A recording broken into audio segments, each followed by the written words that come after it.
Hello, welcome back to the Everything is Black and White podcast. It's time for the Monday show on Thursday. I'm Andrew Musgrove, and it's a pleasure to be joined by Mark Crothers in person in the studio for the first time in nearly a month. Mark kindly stepped into the hosting chair while I was off welcoming my baby boy into the world. Mark did an absolutely fantastic job filling in for me, and I just want to say thank you very much for doing so. Thanks for trusting me with the responsibility. I know how much this podcast means to you, and it was a good 3 weeks. Really enjoyed it. Some really good chats with the likes of the legendary Gibbo, who got to talk about Newcastle United with for hours upon end, which we did. Lee Ryder, of course, came in and did a great job as well. The piece in Baku was really special, something a bit different. Ross Gregory, and then obviously the kind of journalists and writers that helped out with a few from the opposition. But it has given me, I'm not going to say newfound admiration for yourself, but certainly an additional admiration for the work you do, the passion you put in this podcast. We do quite often have a bit of banter and mock each other, but it made me appreciate just how much you put into it. So, but thank you for trusting me with it. Kind words. I mean, me and my wife did welcome our second child into the world, but she jokes that actually it's probably the third because this podcast is the firstborn. But I'm glad you had fun, and I know the viewers and listeners were well chuffed with your hosting ability. And it's the dream team back together now, though, right? Yeah, let's go with that. We'll say that. I did, the comments that came in were largely positive, but even the ones that were slightly negative, it's all from a good place. You take it on board, and you just roll with it. As we criticise footballers and give them feedback, and you have to accept it as well. But it was largely positive, which was lovely. And as I say, some really brilliant moments doing it over the last 3 weeks. But more than happy to be back alongside you. I'm more than happy to be alongside you talking about Newcastle United's 2-1 victory over Manchester United. Always special when we beat the Red Devils, and it is the fourth consecutive time in the Premier League at home that Newcastle have managed to do that. Manchester United just do not like coming to Tyneside. There is so much to talk about. A game that was chaotic. It was very stop-start, and then what a way to win it at the end through William Osula. Mark, just sum up your brief thoughts before we get into it. Just one of those nights where you realise why you love football, why you love Newcastle United, why we put in all the effort and all the commitment and passion into this club, because there's no greater feeling at St James's Park on a night like that, under the floodlights, when the world's against Newcastle United, when everything's going against them, when the referee's making poor decisions left, right and centre, everyone's angry. And that, I'm not a very spiritual person, but there is an energy inside St James's Park on a night like that clearly transmitted onto the pitch. The players put in a brilliant performance. One, if I'm giving this a bit of balance, which I like to do, Andrew, has been all too rare this season. But it was just that togetherness and that sheer will to defy the odds that was made it one of the most memorable nights of the season for me. Yeah, indeed. And we're going to talk about the referee, and we're also going to talk about the attitude and application of Newcastle United having gone down to 10 men. But we'll go right back to the start because there was a big call in goal. Aaron Ramsdale coming in for Nick Pope. John Gibson called this on the match preview, and I never in a million months thought that would happen. I thought he would stick with Nick Pope, and he didn't. And Ramsdale actually, there was 3 or 4 absolutely fantastic saves. We know what he can do with the ball at his feet. There is a question to whether he's better than Nick Pope when it comes to stopping the shots on goal. But last night against Manchester United, I mean, especially that Xerxes effort in the second half, some really important and crucial saves, because when you're down to 10 men, if one of those goes in and suddenly it's 2-1, then you're thinking, well, it might be 3 or 4. Games turn on those moments, and thankfully Aaron Ramsdale, maybe not as been as strong as we'd like when he has had opportunities, but last night I think he's definitely given Eddie Howe something to think about going forward. I looked at his performance as a whole, and I'm always at pains to constantly talk about how they play out from the back as a goalkeeper, because first and foremost, your job is to stop balls going in the back of your net and to make big saves and to be commanding and come and collect crosses. And he did all of that. He was brilliant. You're right. The save from Xerxes is sensational. And there was one in the first half that was quite similar. I can't remember who it was from, where he's tipped it kind of around the post over the bar. a sensational performance in terms of shot stopping, which is probably where you would say Nick Pope has the edge on Ramsdale. I'm not 100% sure this Nick Pope right now, where he's at in terms of form and maybe confidence, I don't think he makes that save from Xerxes at the end. I think it's honestly it's a sensational save. It was brilliant listening to Shea Given talking about him on TNT's coverage. But also what I want to look at, and I will go back to what I was saying about playing out from the back. There was so much trust put in by the defenders. When they had to play the ball backwards, they looked comfortable. And because of his use of the ball, it almost opened up Newcastle a little bit. So it was kind of key in opening up the pitch, which when they went down to 10, they had to use every little pocket of space they could find and use it to the maximum. And he did that brilliantly. I thought it was an exceptional performance. While he was brilliant, he did kick the ball into touch twice. And we always criticise Nick Pope for doing that. So we'll be fair and balanced on this podcast and say Ramsdale did it twice last night. I think the interesting thing about Aaron Ramsdale and the Nick Pope situation is was Nick Pope taken out with a view for just getting his mind right for Man City, Barcelona? Or was he taken out with a view to Aaron Ramsdale getting the number 1 jersey? Because those are two very different things. Because if it's the first option, then does it really matter how well Aaron Ramsdale did against Manchester United? Because then you're betting Nick Pope will be back in net. If it's a second option, oh, come on, let's have this battle on our hands. It's a good question. Really good question. And I think I would look at it as it's a reminder to Nick Pope that he can't drop standards. I realise he has. It's not been the greatest season. But at the same time, it's also a reminder to Ramsdale that you're getting a chance in a big game. And now, for me, and I don't know if this was going to be your next question, by the way, Ramsdale's got the shirt now. He's earned it. And when you've got the squad Newcastle have got, and you have players that haven't had as much game time as they maybe would like this season, they have to come in and take a chance. Now, I don't think that's happened a lot this season. I think a number of squad players have come in and not performed the way they should. Including Ramsdale himself, yeah. But you can't drop him after or take him out after what he did last night. It was a brilliant performance. And look, you can't get too carried away because there are some big games coming up. But at the moment, as I say, he's in possession of the shirt. He's done everything that Newcastle United could want. He was a big part of a big win, and he has to stay in goal for the upcoming games. Let us know in the comments your thoughts on the goalkeeping situation at Newcastle United. Just a reminder, this episode is sponsored by NordVPN and Saily, 2 products that you will need to really enhance your trip abroad. NordVPN provides that added extra element of security while browsing on public Wi-Fi. One subscription can be used across 10 devices, while Saily is the eSIM, which will bring you the very best network coverage. You can choose from over 200 destinations. It is affordable, it is secure, it is safe, and we have got discounted offers on both those products. You just hit the link in the podcast description box. That was the biggest call, Aaron Ramsdale, in not too many other big calls in that starting 11, I didn't think. And then we'll look at the first half, because I felt it was very stop-start. There wasn't much consistency in terms of the refereeing decisions. I felt he lost control of the game pretty early on. He then went on to kind of start booking players and then letting other players off with similar decisions. I mean, it was a lot more in favour of Manchester United than it was Newcastle, but there was still issues to complain about from the other side. It was a really poor refereeing performance, and let's just get that out of the way first and foremost. I mean, the state of officiating in this league has just dropped off, hasn't it? I'm going to take my journalist writer hat off for a moment. I'm going to say this as a football fan, and not even a Newcastle fan, as a football fan. I'm absolutely sick to death of having discussions about officiating in football at every level. Do you know what? If they had consistency in decision making, then you would probably be fine if decisions went against your side, because that's how it goes. We want to go and enjoy games. We want to go and by the way, the referees and officials do as well. They want to enjoy games. But this lack of consistency, it's frustrating. It's annoying. And I feel as if we talk about officiating more than we talk about the game itself.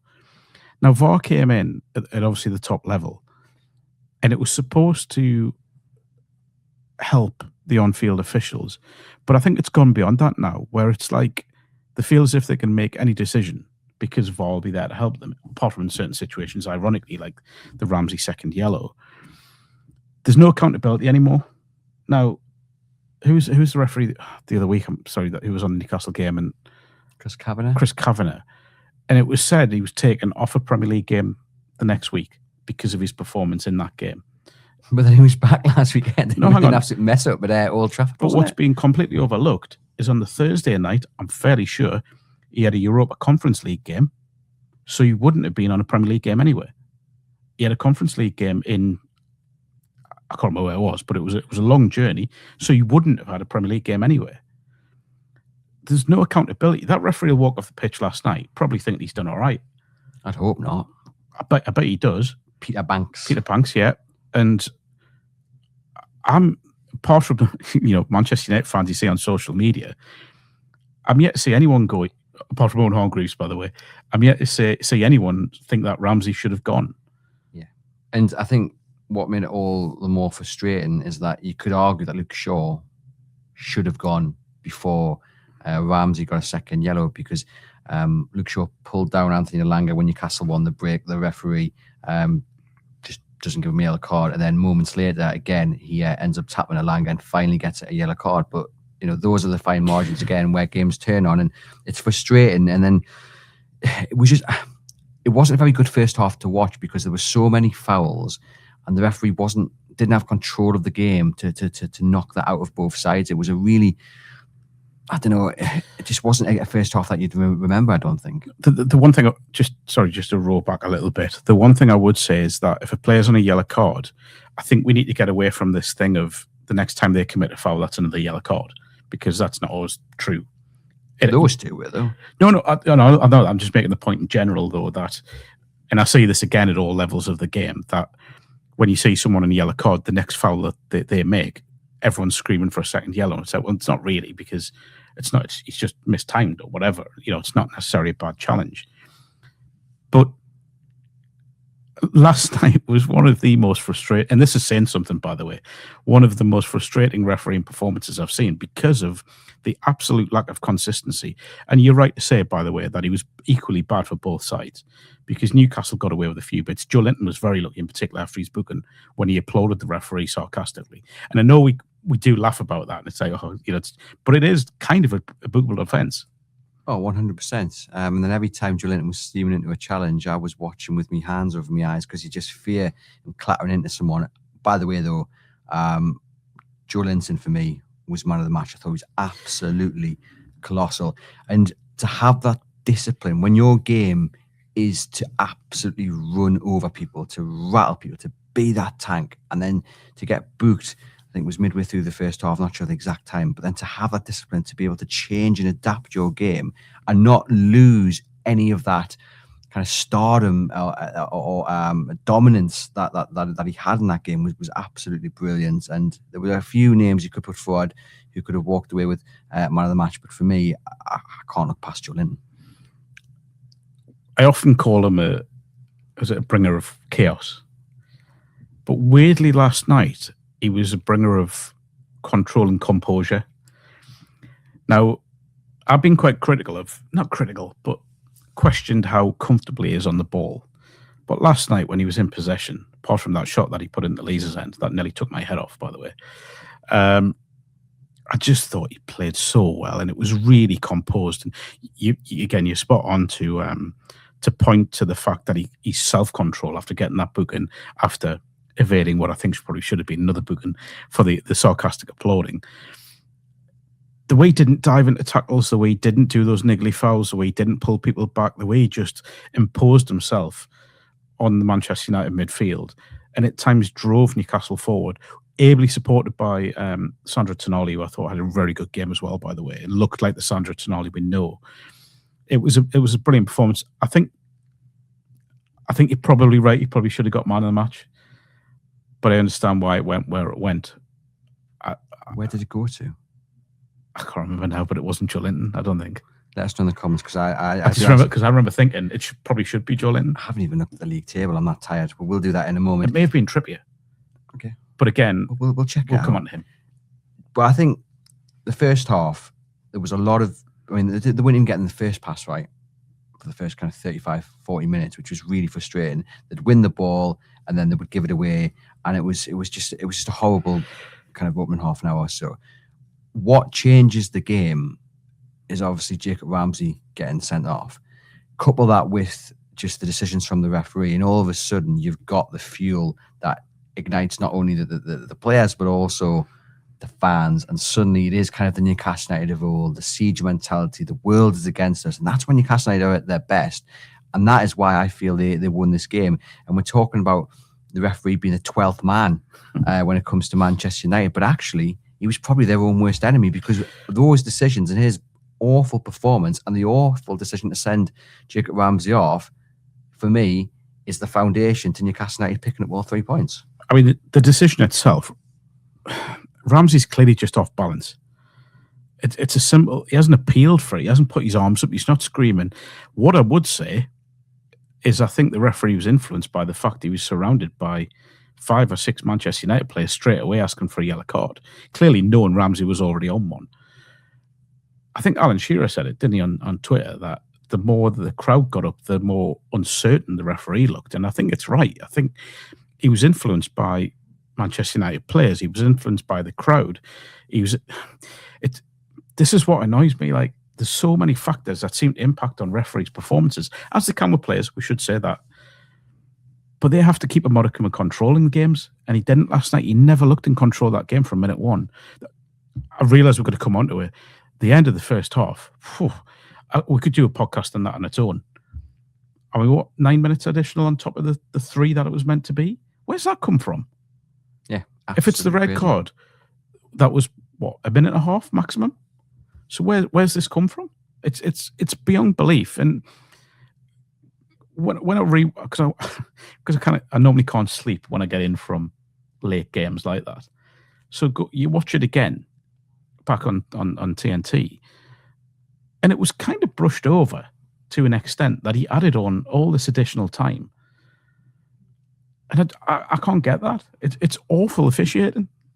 Yeah. And I mean, before Ramsey... I don't think I've even answered your question there. No, but it's fine. There's a lot to talk about. I mean, before Ramsey even saw red, I mean, we had a kind of a 2-minute period where he handed out 3 bookings. He totally lost control of the game. And then the second yellow is just, as you say, he doesn't appeal. He's on the floor. If anything, he's just frustrated himself because he's taken a bad touch, you know, and he blows his cheeks out. He gets up and there's a second yellow. I mean, that's a good change coming for next season, is the fact that VAR will will interfere there, and they will overturn that if that happens next season. Obviously, that didn't help us last night, and that could have ended up costing Newcastle United. And it's a massive blow to Jacob Ramsey, because we're just starting to see the very best of him.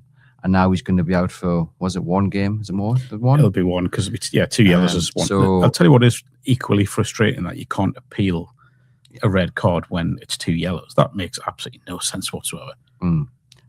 Yeah, and that should also be changed. But I guess his absence now in the start 11 gives other players a chance. Joe Willock potentially, but I just hope that it doesn't stop that momentum that Ramsey's picked up over the last few games, because I feel like he is one of those players that needs the next game to go as well as the previous game. I feel like he's a confidence player, and I do worry missing a game, even though it's only the 1, how that will impact him going into those final kind of 9 games of the season. I would argue it possibly means that he's a shoe-in for Barcelona, because obviously Willock will get a chance now in the Premier League. By the way, I thought Joe Willock was excellent when he came on. His energy that he gave Newcastle in midfield was incredible, and he created some really notable moments when he won the ball high up the pitch as well. But on Ramsey, look, we know Newcastle have watched him for a few years. We know they were so keen to bring him in on a couple of occasions before they got him. And I just thought in the last few weeks, maybe the last month, obviously he's got Player of the Month as well, didn't he? I think he's looked like the player we thought we were getting. That's down to fitness. It's probably down to adapting Eddie Howe's methods. And I'm really intrigued to see where he goes from here. I don't think he'll knock him. I really don't. I think he knows. If anything, it may inspire him a little bit more, give him a bit more motivation if he needs it. Fingers crossed. Gordon then goes down in the box moments later. Clear penalty. But even then, Peter Banks seemed to wait an eternity before actually awarding the spot kick. Absolutely ludicrous. Gordon, though, makes no mistake, and puts it home. Can I just make a quick point on this? So, what kind of got unnoticed in this? Well, probably hasn't, but maybe has. Gordon's won the ball inside his own half. He's tracked back to win the ball back in midfield and then drove down the wing. It's a brilliant bit of play, and it really sort of set the tone. Now, I actually think when Newcastle went down to 10 men, I think Manchester United, as a management team, as a group of players, thought Newcastle would sit back. And I think they've caught them by surprise because they've just kept going at it, and they've kept going at it. And there was clearly a point in the second half as well, by the way, I will come back to the point I was making, where you could see Manchester United were almost willing Newcastle to just sit back. And even when they did, they were still comfortable. Apart from, any saves that were made were kind of, like you mentioned earlier, the Ramsdale one from the edge of the box from Xerxes. But I just thought Gordon deserves so much credit for that. And I thought his performance last night was really good. He's starting to look, and I'm not going to say like a natural striker, but he is starting to look very, very effective in that role, which is just as well, by the way. Yeah, it was a great bit of play, and he puts it home, makes no mistake. And you're thinking, great, we'll go into half time with a 1-0 lead, and then down the other end, questionable foul given after Lewis Hall catches a Man United player. The ball's into the box. Casemiro heads home. It's poor mark, and Lewis Hall just lets him go. Little criticism by some of Ramsdale, but he can't do anything of that. It's a close range header. And suddenly you're thinking, how have they conceded within 60 seconds yet again after what happened against Everton? And horrible time to concede as well, because then the halftime whistle goes in. This season, we've spoken about, what has the message been during the interval, because there's times where they've played really well in the first half and then come out in the second half and been awful, and vice versa. And I think a lot of people would have been worried about the mood within that dressing room. But look, we don't know what was said, but whatever was said absolutely worked perfectly, because they came out in that second half. They played like a side that had 11 men, not 10. They wanted more, had more desire, more passion. But more importantly, they seemed to have a game plan. There seemed to be a real structure to what they were doing. Joe Willock's on, obviously, for Harvey Barnes as well. And I just think a lot of players stepped up to the plate, and that must come from the message that's delivered by Eddie Howe, Jason Tyndall, Graham Jones, but also the leaders within the dressing room. And everyone just pulled together, united, and Man United just didn't have an answer for it. Well, it would have been easy to pull them into a slightly more defensive formation, play like a 4-4-1 and just leave Gordon up front of his own. But instead, they went into kind of a really fluid 4-3-2 where Gordon and Elanga were sort of playing as strikers, but then dropping back in when it was needed to, kind of absorb any pressure, or what little pressure I would say Manchester United put upon them. We've often been critical this season that Eddie Howe tends to go, and Jason Tyndall tend to go to the more negative decisions, maybe, where they will go a little bit more restrained in their approach. But I think they kind of fed off the energy as well, and fed off the kind of sense of injustice. So it was a case, let's just go and have a go. Let's go and go at them, get in the faces. The biggest compliment you can pay Newcastle United last night was that it didn't look like they were down to 10 men. There was no point in that game where I thought, like, Manchester United have worked an overload, where they've kind of made the most of this numerical advantage they had. I thought Newcastle, the work rate was phenomenal, but also the discipline. They were very rarely pulled out of shape, and it's very difficult to do that against. And I know they're not the Manchester Uniteds we've seen in the past, but they are still a good side. They've got some very good attacking players. I mean, the likes of Fernandes would get in probably any team in the Premier League near enough. And around them, they have dangers. I mean, you look at Cunha, who I thought was marshalled so well by Newcastle. On the other side, and Mbeumo, who has done it against Newcastle in the past, was very poor. And at one stage, I thought he was a walking red card, by the way. Newcastle's discipline throughout the side, from Ramsdale to Gordon, and the subs who came on, was brilliant. And that's what's earned them 3 points last night. Do you think the fact that Newcastle United they're not out of the European picture, but they're very nearly, was it a case that maybe Eddie Howe at half-time thought, we need to win here? If we're going to qualify for Europe, we really need to win here. Like, if they were sitting maybe 6th and they were a point off 5th, I think maybe he would have gone a little bit defensively. I don't think he would have brought Osula on when he did. I think he would have brought Botman on. But I think being so far down the table and needing that victory, I think that might have played a little bit of part in his decision to actually say, do you know what? Let's go for this. I think no. I think Howe looks just at what's going on now. I don't think there is a view of a bigger picture. I think he just looks at that game and made a decision based on what was best for that game alone. I 100% get where you're coming from. There probably is some merit in it. But I just think Howe would have looked at that game and maybe thought, you know what, this is here for the winning, not because of, Europe or anything like that, just the fact that they needed a win in that game. So I think the decisions that he made, what I would say is when Osula and Murphy and Osula come on at the same time, they looked as if, and this is not a criticism at all because the work rate was ridiculous, they looked as if there was just a little bit of energy going out the side, naturally because of the hard work they put in.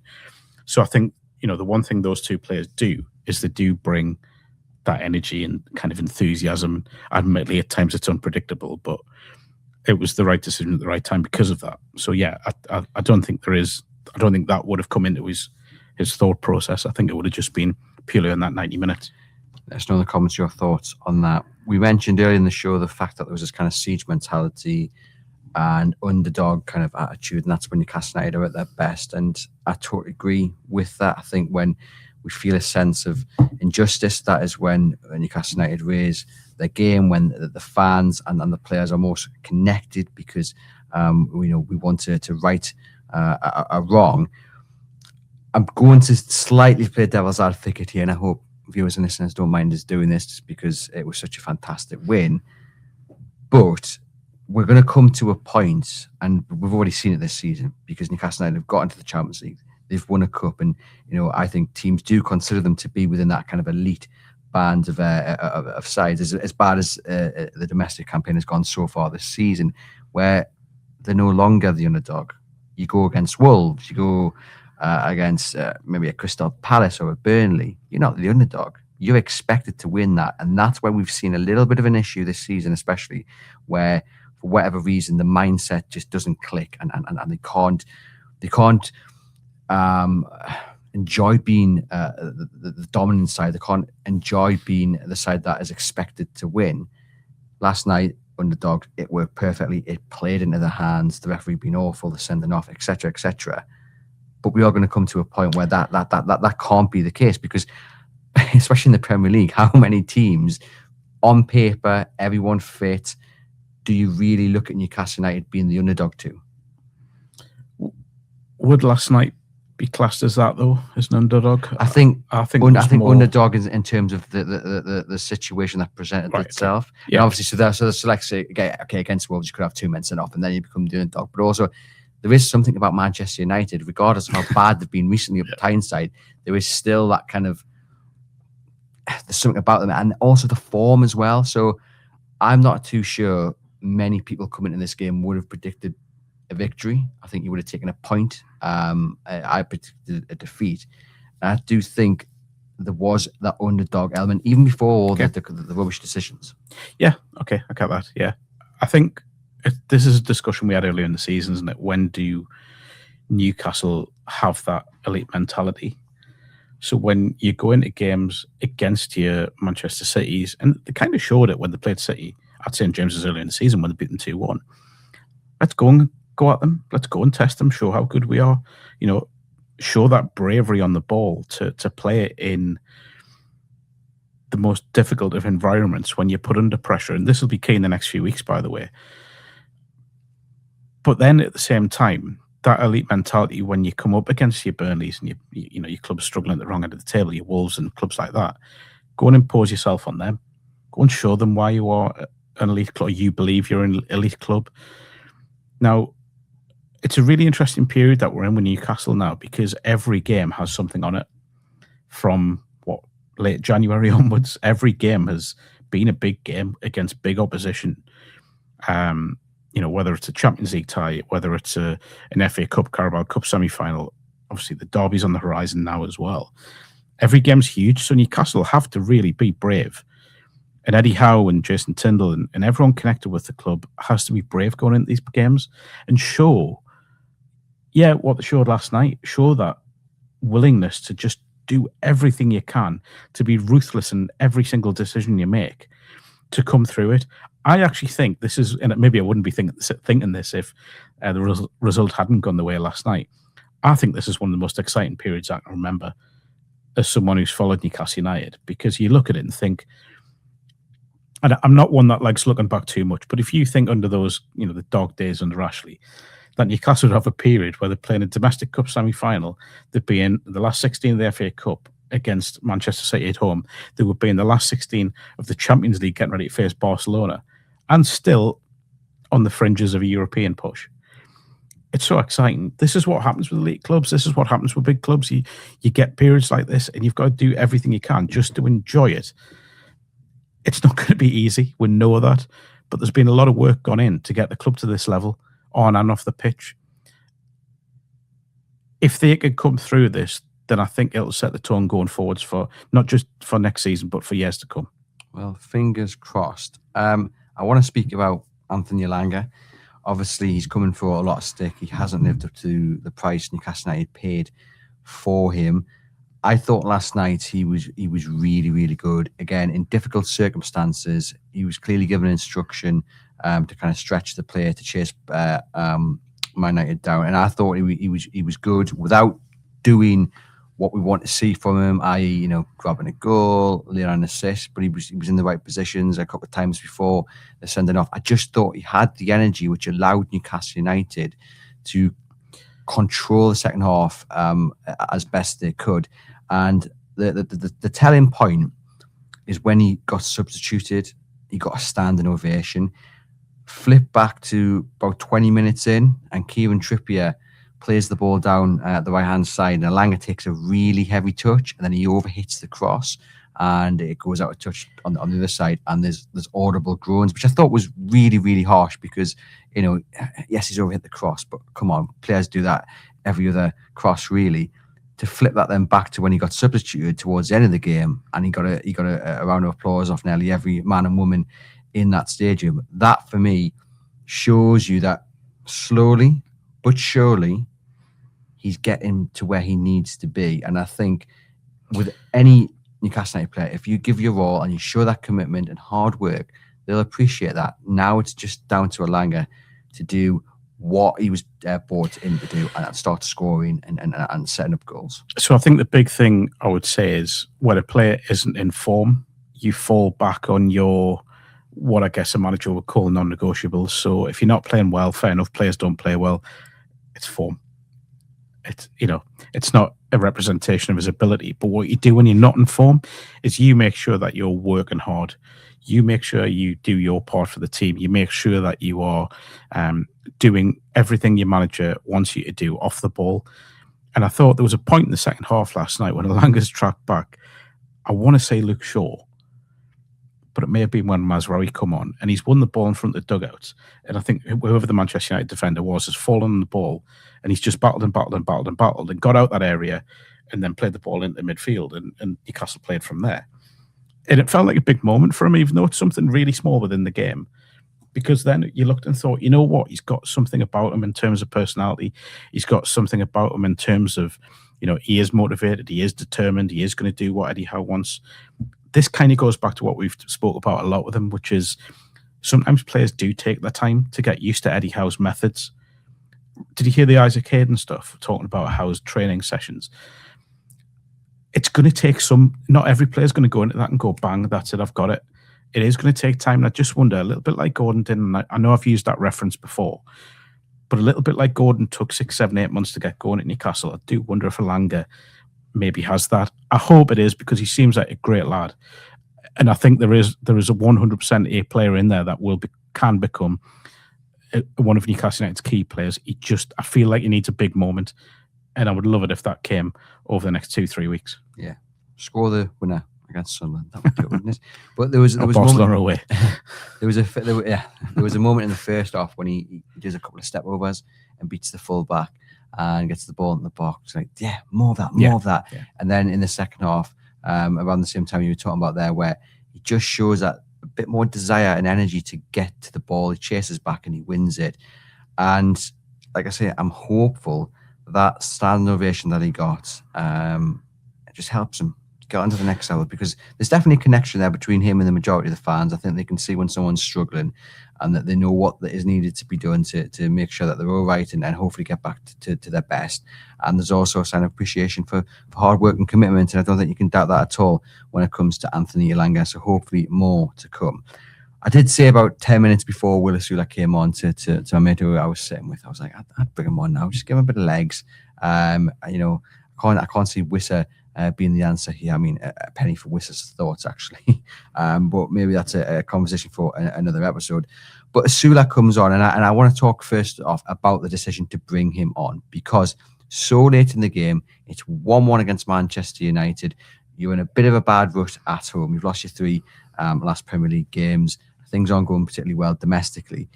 A lot of managers would just take the point of that at this point in the game. They'd say, right, we'll settle for the point, give us something to build on. Let's bring Gordon off and bring Botman on, and we'll show up the defence. Eddie Howe went, no, we're going to do a like for like. We're going to take off an attacker, throw on an attacker. Let's see what happens. Let's go for it. And I thought that was a very, very brave and bold decision from Eddie Howe. And good to see, refreshing to see, because there has been times previously where I don't think he would have done that. But for whatever reason, like you say, maybe he kind of smelled blood and he thought the game's here to win. I think it's a really clever substitution, because you've got to think Manchester United probably need Champions League football this season.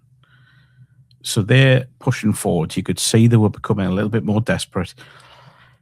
They were pushing more and more players forward, which in turn opened up space. Now, Elanga and Gordon were willing runners, admittedly, but by that time in the game, they looked tired.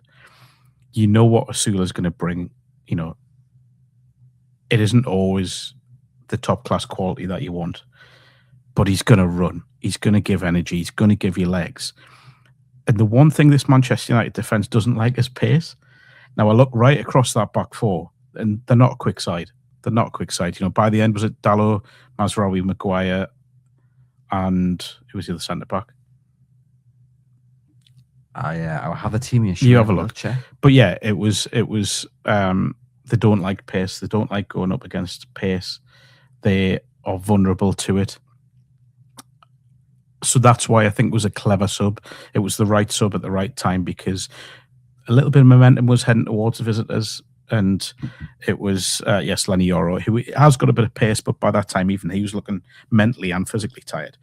So I think, although I half joke about the chaos thing, him, you know, coming on and being a bit little chaotic and unpredictable, it was also a good sub to make, because all of a sudden you knew anything loose in terms of the goal itself as well, by the way.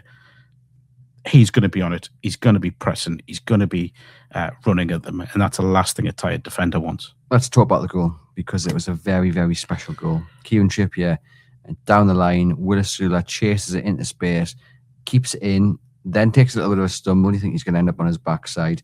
Maguire backs off, and another defender comes across, and Osula, a couple of step overs, cuts into the box, hits it left foot. It is a wonderful, wonderful finish. Really, really special goal.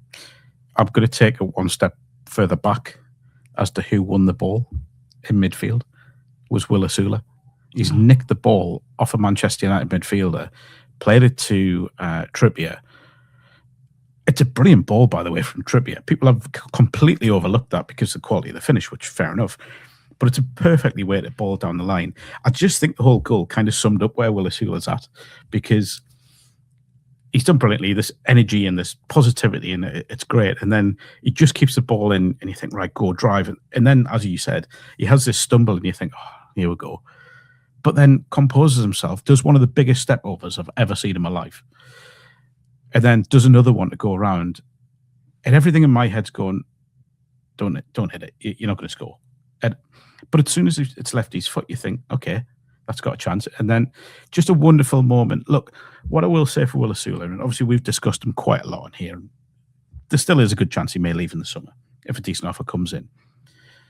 I've seen far, far more talented players than Will Osula in a black and white shirt. But they don't show the level of drive and willingness to improve and hard work.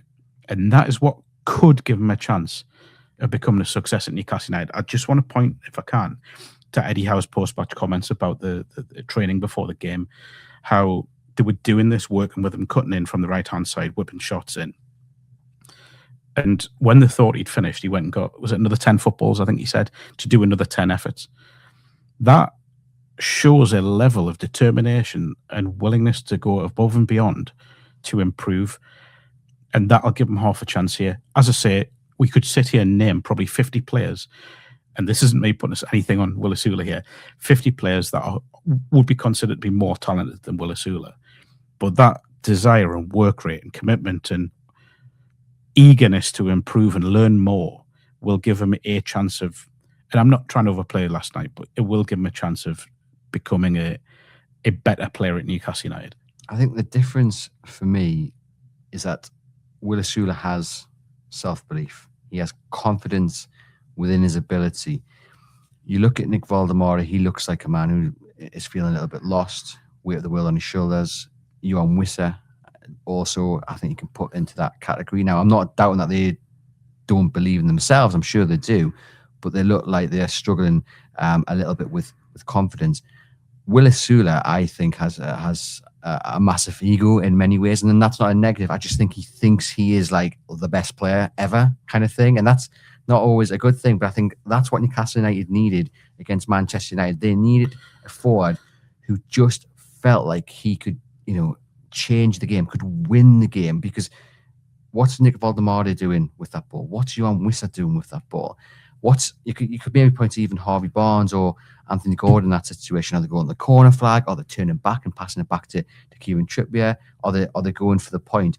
Will Osula, and it doesn't always work. Like if he had missed and might not have hit on the counter, then we'd be sitting here having a go at him.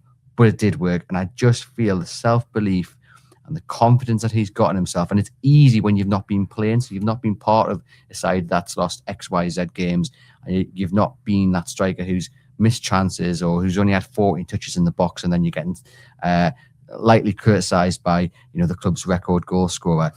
When that's not happening to you, it's easy not to be impacted. I just think that was the difference. So yesterday was you've got a man who fully believed in himself, was feeling happy, feeling good. He goes on to win the game. I'm really sorry to drag this back, but I haven't been on the podcast since there's been a few things said about Nick Valdemara, but people need to lay off a little bit, I think. It's the kid's first year playing outside of Germany. It's his first year with this big price tag on his head, playing in the Premier League. He's into double figures. He's shown unquestionable ability. He hasn't really played a lot of games in what I think, would consider to be his best position. He's still adapting to a new system. Patience is needed. He's still a very young player. He will come good. I've got no doubt about that. He's a very good player. The German manager has already discussed the fact he's going to be playing at the World Cup. Just give him time, give him a bit of belief. And yes, we expect more because of the price tag, but that's not on him. That's not on Nick Valdemara. That's Newcastle chose to pay that money to bring him in, and they've done it for a reason. And I think they just needed to find something that works for him. That'll come after a pre-season. And I think a little bit of the same with Wissa, by the way. But sorry, anyway. On Osula, I think you're right, and it's naivety, because any experienced player in that position probably goes, right, let's take a point. It's a good point. We've been down to 10 men since 43 minutes, whatever it was. I'll go in the corner. I'll hold it up. I'll probably win a foul from Harry Maguire because he's inevitably going to be frustrated and come in and kick us. Let's just go for that.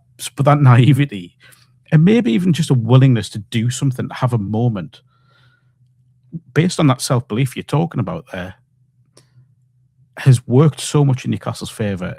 It was a really special moment. And look, in a period in Newcastle's history where there have been some moments that'll live with us for the rest of our lives, the Dan Burn header at Wembley and such like, and, various nights in the Champions League. It's right up there because it's just, again, I go back to who they were playing, this weird aura that Manchester United have based on past successes, increasingly past successes. There's nothing better than beating them in the Premier League. And to do it with a moment like that, on a night like that, when everything was going against Newcastle United, again, I don't know if Will Osula will be Newcastle United player next season, but he's given himself a good chance of being in and around if he can use last night as a launch pad for something better. If it doesn't happen, it won't be down to his work rate, commitment, or anything like that. It'll possibly just be that there are what would be considered better players around or better players coming in. But hopefully, a moment like that and his working commitment aside from the goal gives Eddie Howe enough cause to trust him and use him a little bit more. Which is a great point, because we always talk about Eddie Howe and trust, don't we? And he has to trust players. And I think, how much are you going to roll your eyes here? Lewis Miley's earned that trust. He has in recent months. He's earned that trust by going in at right back or centre back or playing in midfield and doing well. There are other players that have come in, and Jacob Ramsey, I would argue, is earning that trust now. This is the thing for Osula. Eddie Howe has to know if he is going to use him as an impact sub, which I'd suggest he probably is going to be over the next, 5-6 weeks, then he has to come on and do, one, what Eddie Howe wants, but two, try and make an impact last night. And last night was the biggest impact he could have made. Indeed. And it gives Newcastle United a bit of momentum going into a really busy few weeks. March is full of important games. That win has Newcastle United in 12th on 39 points. It's still reasonably tight, going up to, you would say, Brentford in 7th, who are on 44 points. But given there's already a little bit of a distance there between Brentford and Newcastle, then the win against Manchester United was really, really important to get, especially as well when you look below Newcastle and you have Brighton, Crystal Palace, Leeds, all within touching distance as well. I tell you what, though, Spurs play Palace this evening, and oh my goodness me, they're only a point off the drop zone. So that is going to be an interesting game. But for Newcastle, Mark, getting the win, starting that momentum going ahead of Man City, Barcelona, Chelsea, Barcelona, and then Sunderland. Look, no time like the present to get that good feeling going again. Totally, it's an exciting period. Newcastle can't shy away from stuff like this, and I often think it's not just winning games; it's how you win them that can maybe stave off a little bit of weariness in players. So to win a game like that in the way they did will probably be a bigger energy boost than anything else they could have got, because they've done it against the odds. And then all of a sudden, can you imagine if it stayed 1-1? We'd probably be sat here now going, they've done well, haven't they? They've done really well to get that point. What a great point. But instead, you can tell we're both really excited by the fact that they've taken this brilliant 3 points against all odds.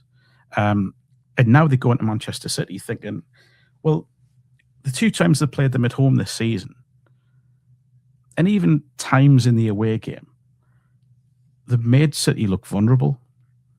Now, if they can harness the energy, I'll be honest, the fact it's an 8 o'clock kickoff on a Saturday night could well play into Newcastle's hands, because St James's Park will be jumping, because a lot of people will have been out and about all day. You know where I'm going. Yeah, they'll be on the orange juice, having a few Panda Pops, and they'll go into St James's Park bouncing. That place will be alive. It'll be electric, and the players will feed off it. And I'm going to bring in one player here because we haven't really discussed him, but I have, before we go, to discuss Kieran Trippier last night. There's been a lot of talk about Kieran Trippier this season. Last night was Kieran Trippier Newcastle signed 4 years ago, whatever it was. He was absolutely sensational from minute 1 to minute 90, 150 or whatever it was by the time Peter Banks had decided to blow his whistle. Everything we love about Kieran Trippier was there. He was spiky. He was in the faces. He was controlled at the same time and led that back four with Dan Burn brilliantly. But yes, he will want to do everything he can to beat Manchester City as well. It's going to be a great night, and I just can't wait for that game. Well, there we go, ladies and gents. Let us know your thoughts on Kieran Trippier. A pleasure, as always, to talk to Mark, especially when Newcastle United are picking up 3 points, and especially against a side like Manchester United. We'll have all the build-up looking ahead to that FA Cup game against Manchester City, as Mark says, on Saturday evening. Fingers crossed it is progress and we can finally beat Pep Guardiola's men. It's been a wee while since we managed to do that, hasn't it? I know we did it this season. I was going to say, no, it's been about 3 months. I know, but it feels like a lifetime. No, it does. That's the nature of this season, isn't it? It's just every week feels like a month. I'm sick of playing Manchester City. Yeah. Anyhow, as Mark says, hopefully the conditions are right to upset the odds. Thank you very much for tuning in. Do get into the comments, and me and Mark will be back on Monday. hopefully celebrate and progress through to the next round of the FA Cup.